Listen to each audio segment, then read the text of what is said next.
and welcome back. So today I will be making a sticker envelope, and if you want to do one as well, you will be needing 2 pieces of cardstock. I am using 2 of the exclusive papers from kaffekananna.blogg.se. A scoring and cutting blade. I'm using my Tonic Studios trimmer, and then you will be needing scissors and some sort of permanent adhesives. The first thing I'm doing is to cut off 1 inch of one of the 12 by 12 papers. Then on the side that is 12 inches, I am going to score the paper at 5 3/4 of an inch. And then I'm going to turn the paper and move it 1/4 of an inch to the left and do another, make another crease. And then I'm going to turn the paper again and move the paper 1/4 of an inch to the left again and make another crease. And I'm pushing down pretty hard so it's a good crease. And then I'm switching into the cutting blade again, and I'm going to cut off 1 inch on each side of the paper, and I am going to start from the top of the creases, the top crease, and what is left on the upper half of the paper is going to be the front of my envelope, and the bottom is going to be the back of my envelope.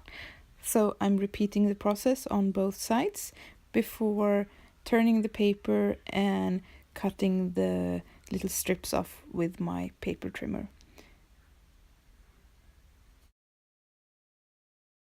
Then I switch back into the scoring blade, and I'm going to align the paper so that it lays parallel to where I previously cut it, so 1 inch from the edge.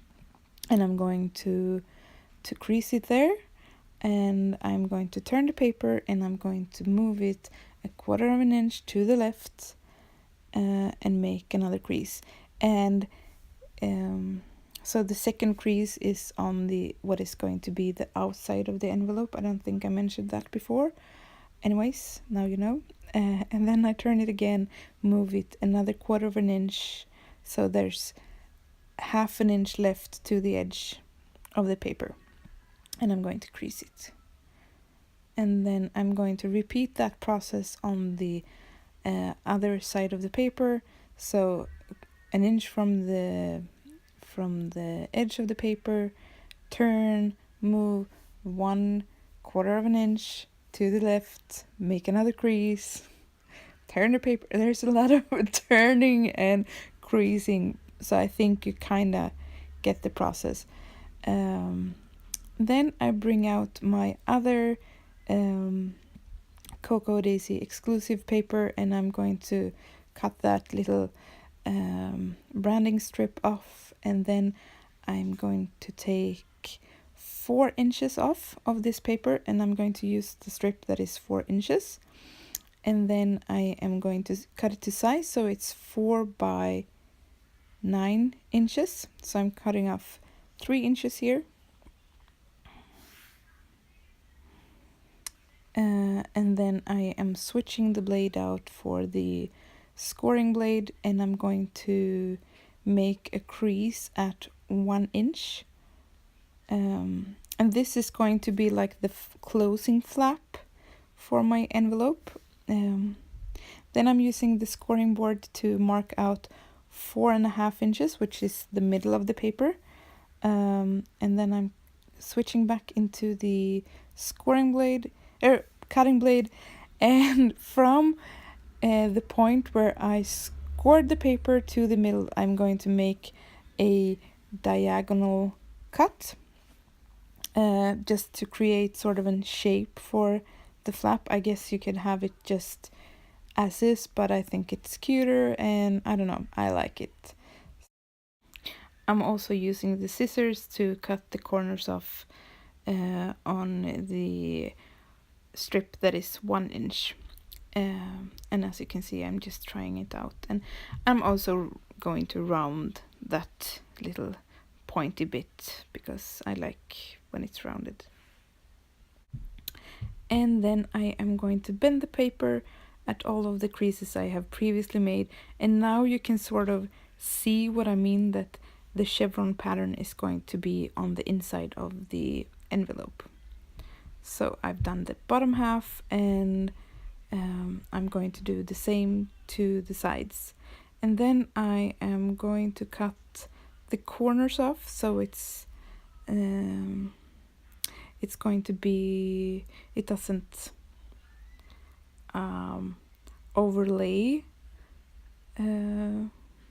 when I'm going to glue them together. So I'm actually just checking so that they won't, cross each other, because then I have to cut off even more.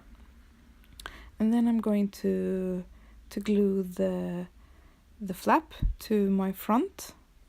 And for that I use my ATG gun, and I use plenty of glue. I love using glue.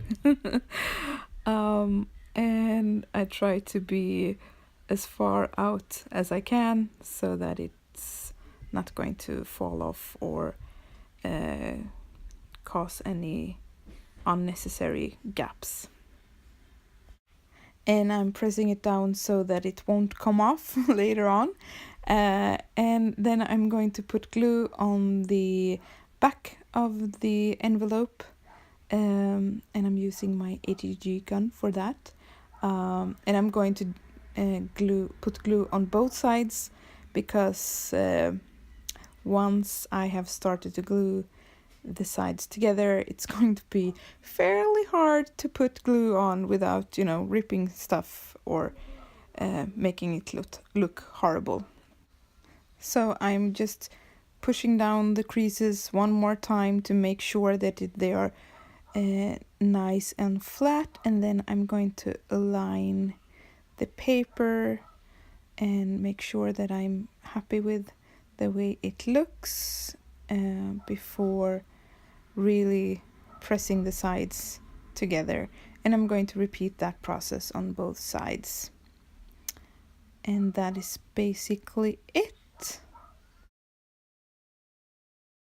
All that is left are a few minor adjustments, like I want to create a shape underneath the flap. I don't think it has any functional use, but it makes it look a bit cuter, so I'm doing that.